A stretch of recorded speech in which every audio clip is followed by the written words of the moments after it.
Mandar sir, मी कधी मुंडे साहेबांचा वारसा म्हणून पुढे आलेलो नाही आणि मी जे काय आता आहे ते स्वतःच्या कर्तृत्वाने आणि आदरणीय पवार साहेबांनी, दादांनी, पक्षांनी माझ्यावर जो विश्वास टाकला आणि तो विश्वास मी या ठिकाणी 2 वर्षात साध्य करून दाखवला आपल्या सर्वांच्या समोर आहे। मला कोणाचा राजकीय वारसा नाही, मी स्वकर्तृत्वाने पुढे आलो। धनंजय मुंडे यांचे खळबळजनक विधान। IBN लोकमतशी केली खास बातचीत। माझ्याबद्दल तर ह्या मंत्रिमंडळातले मंत्री इतकी घाणेरडी भाषा वापरतात की विनाशकाले विपरीत बुद्धी एवढंच त्याच्याबद्दल आपण म्हणू शकतो। जानकरांची पवारांवरची टीका म्हणजे विनाशकाले विपरीत बुद्धी। अजित पवारांचं जानकरांच्या टीकेला उत्तर।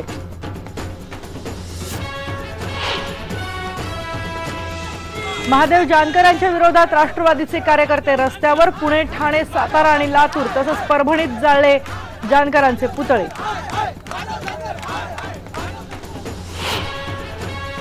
पाटणमधल्या विभागीय मराठी साहित्य संमेलनातली प्रज्ञादया पवार आणि रावसाहेब कसबेंच्या भाषणाची चित्रफीत देण्याची आमदार शंभूराजे देसाई यांची मागणी, तर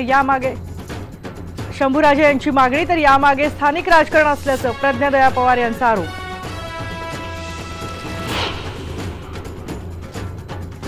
कोल्हापुरातल्या मराठा मूक मोर्चाला सामोरं जाण्याचा निर्णय चंद्रकांत पाटील यांनी घेतला मागे।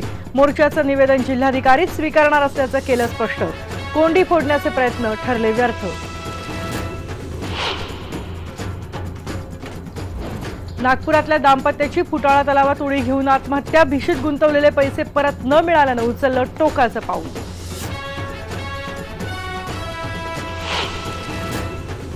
जेजुरी गडावर साजरा झाला मर्दानी दसरा। खंडा उचलण्याच्या स्पर्धेनं फेडलं डोळ्यांचं पारणं।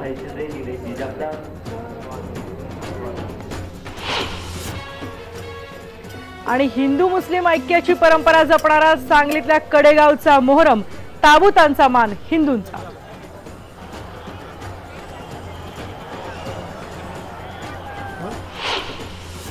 नमस्कार, मी केतकी जोशी। गावाकडच्या बातम्यांमध्ये पहिलीच बातमी आहे राजकीय बातमी। सध्या राज्याच्या राजकारणात अत्यंत वादग्रस्त ठरलेली ही बातमी आहे। मला गोपीनाथ मुंडेंचा वारसा नाही आणि मी गोपीनाथ मुंडेंचा भविष्यात वारसा सांगणार नाही, तसा दावाही करणार नाही, असं खळबळजनक वक्तव्य केलंय धनंजय मुंडे यांनी। स्वकर्तृत्वावर आपण राजकीय कारकीर्द घडवल्याचा दावा सुद्धा त्यांनी केलाय। IBN लोकमतचे कार्यकारी संपादक मंदार फणसे यांनी घेतलेल्या खास मुलाखतीत त्यांनी हा दावा केलाय। राष्ट्रवादीच्या नेतृत्वाचा मला आशीर्वाद आहे, त्यामुळे गोपीनाथ मुंडे आणि आपला राजकीय नातेसंबंध नसल्याचं धनंजय मुंडे म्हणाले। एकूण हा जो सगळा एक प्रकारचा गोंधळ निर्माण झाला होता भगवानगडाच्या बाबतीमध्ये, तो तुम्हाला एक थेट प्रश्न असा विचारायचा, कारण आम्ही तुम्हाला इतके अनेक वर्ष बघतोय, गोपीनाथ मुंडे यांच्या सोबत सुद्धा भगवानगडावरती तुम्हाला बघितलेलं आहे आणि मुंडेंचं नेतृत्व आणि त्यांची भाषणं भगवानगडावरची तुम्हाला सगळ्यांना, आपल्याला सगळ्यांना माहिती आहेत।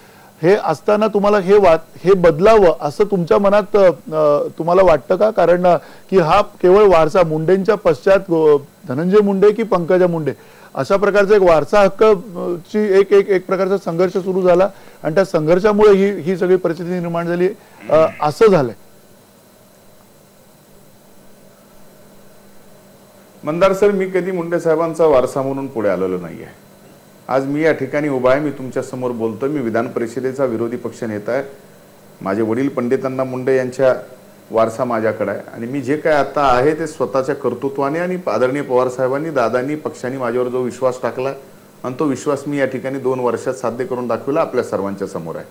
मी कधीच कुणाच्या वारसाचा हक्कदार आहे या बाबतीत मी बोललो नाही ना मी बोलणार आहे। मला कुठलं वारसा हक्काने काही नको आहे।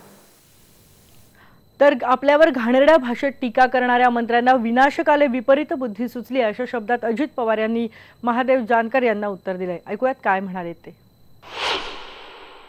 मी कधी भाषण करत असताना तारतम्य ठेवून भाषण करतो, कुणी काय भाषण करावं। माझ्याबद्दल तर ह्या मंत्रिमंडळातले मंत्री इतकी घाणेरडी भाषा वापरतात की विनाशकाले विपरीत बुद्धी एवढंच त्याच्याबद्दल आपण म्हणू शकतो। आणि महादेव जानकर यांच्या कालच्या या भाषणाच्या विरोधात आंदोलन आज राज्यभरात राष्ट्रवादीने केलंय। पुणे जिल्ह्यातल्या शिरूरमध्ये जानकरांविरोधात आंदोलन करण्यात आलं। धनगर समाजाच्या आरक्षणाच्या प्रश्नावर जानकर गप्प का असा सवालही यावेळेला उपस्थित करण्यात आला।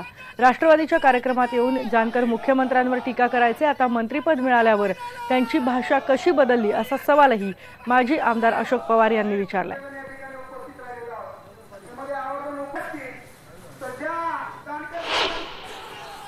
तर साताऱ्यात राष्ट्रवादी काँग्रेसच्या कार्यकर्त्यांनी आंदोलन केलंय। सातारा शहरातल्या पोवई नाक्यावर जानकर यांच्या प्रतिकात्मक पुतळ्याचं दहन करण्यात आलं। यावेळेला राष्ट्रवादीच्या कार्यकर्त्यांनी रास्ता रोको करण्याचाही प्रयत्न केला। पोलिसांनी काही आंदोलकांना ताब्यातही घेतलं।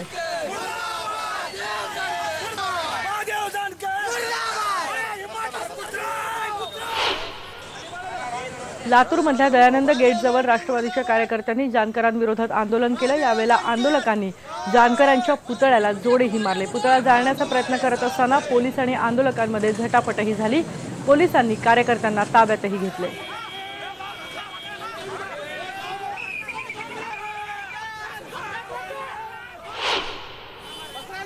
परभणीत राष्ट्रवादीचे नेते मधुसूदन केंद्रे यांच्या नेतृत्वात जानकरांविरोधात आंदोलन करण्यात आलं। शहरातल्या राष्ट्रवादी भवनासमोर कार्यकर्त्यांनी जानकरांविरोधात घोषणाबाजी केली। यावेळेला जानकरांचा प्रतिकात्मक पुतळाही जाळण्यात आला। जिल्ह्यातल्या गंगाखेड, सेलू, जिंतूर इथेही आंदोलनं करण्यात आली।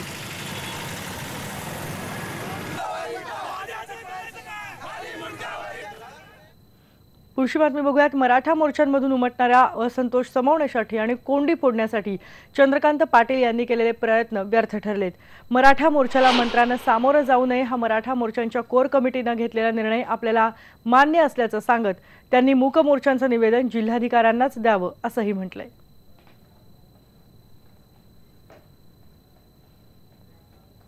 यानंतर आपण गावाकडच्या बातम्यांमध्ये इथे एक ब्रेक घेतोय। पहा फक्त IBN लोकमत।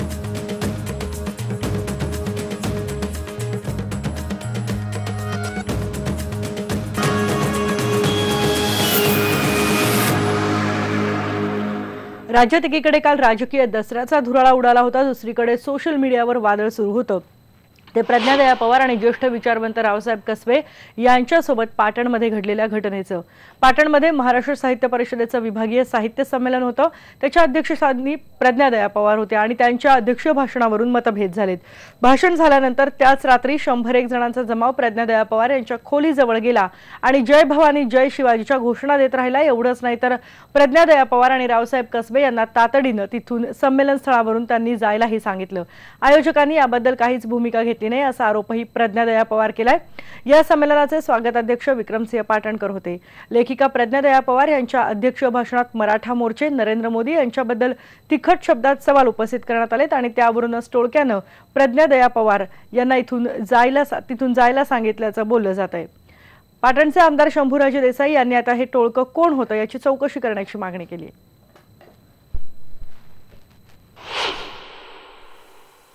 फोन आला म्हणून मी बाहेर आले आणि माझं काही काम काहीतरी एखादं पुस्तक राहिलं होतं म्हणून मी घ्यायला माझ्या खोलीत आल्यानंतर तिथे काही जणांचा जमाव आला आणि तो जय भवानी जय शिवाजी अशा घोषणा देऊ लागला। त्यानंतर रावसाहेब कसबेंना तिथे बोलवण्यात आलं आणि त्यांना माफी मागण्याला त्यांनी भाग पाडलं। डॉक्टर रावसाहेब कसबे म्हणाले की तुमच्या अज्ञानामुळे जर मी जी मांडणी केलेली आहे ती जर तुमच्या अज्ञानापर्यंत पर्यंत पोहोचत नसेल तर मी दिलगिरी व्यक्त करतो। रावसाहेब कसबे आणि प्रज्ञादया पवार यांनी जो काही एक निर्णय घेतला या सगळ्या याच्यामध्ये, त्या निर्णयाचं आम्ही स्वातंत्र्य त्यांना दिलेलं होतं। त्यांनी संयोजकांशी चर्चा केली आणि हा निर्णय घेतलेला आहे।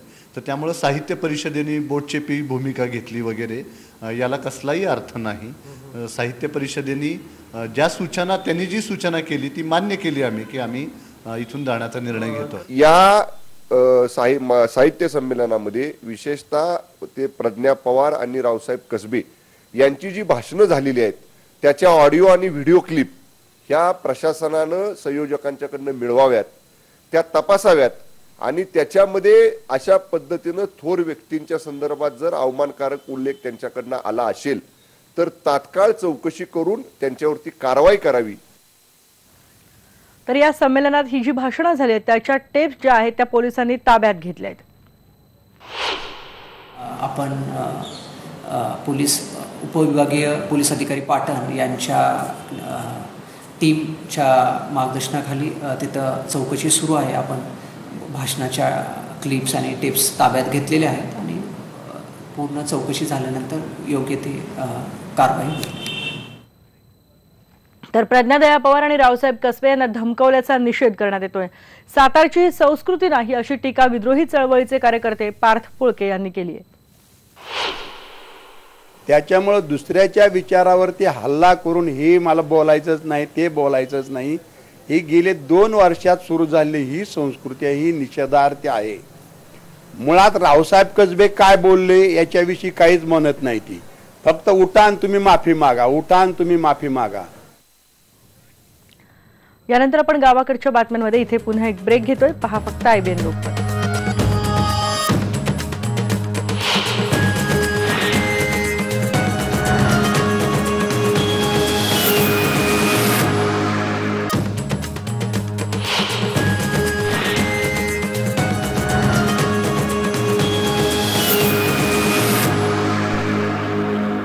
आज मोहरम निमित्त राज्यभरात ताबुतांच्या मिरवणुका काढल्या जातात आणि सांगलीमध्ये हिंदू मुस्लिम ऐक्याचं प्रतीक असलेल्या कडगावमध्ये मोहरमला 150 वर्षांची परंपरा आहे. या ठिकाणी ताबुतांच्या भेटीचा अनोखा मिलाफ पाहण्यासाठी शेकडो भाविक मोठी गर्दी करतात. कडेगावमध्ये 200 ते 250 फूट उंचीचे बांबूपासून ताबूत बनवले जातात. कडेगावमधले 14 ताबुतांपैकी निम्मे ताबूत हे हिंदू समाज बांधव बसवतात. ताबूत प्रथम उचलण्याचा मान देशपांडे, कुलकर्णी, शेटे, वाळिंबे आणि सुतार तसंच देशमुख यांना आहे. तर हिंदूंचा दसरा जेव्हा असतो तेव्हा आप्तपूजनाचा मान आणि होळी पेटवण्याचा मान हा मुस्लिम बांधवांचा आहे. ही परंपरा गेली 150 वर्ष नियमितपणे जोपासली जाते.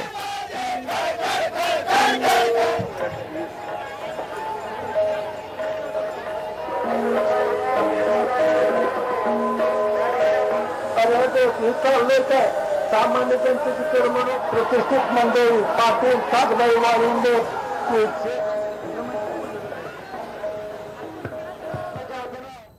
यानंतर जाऊया जेजुरी गडावर. जेजुरी गडावर विजयादशमीच्या दुसऱ्या दिवशी म्हणजे आज मर्दानी दसरा रंगतो. पेशव्यांच्या नंतर सरदार पानसे यांनी 42 किलोची तलवार म्हणजेच खंडा देवस्थानाला अर्पण केली होती आणि त्यानुसार गेल्या 300 वर्षांपेक्षा सुद्धा जास्त वर्ष झाली असतील तेव्हापासून ही खंडा उचलण्याची स्पर्धा होते. देवस्थानाच्या वतीनं इथं आकर्षक बक्षिसं सुद्धा दिली जातात.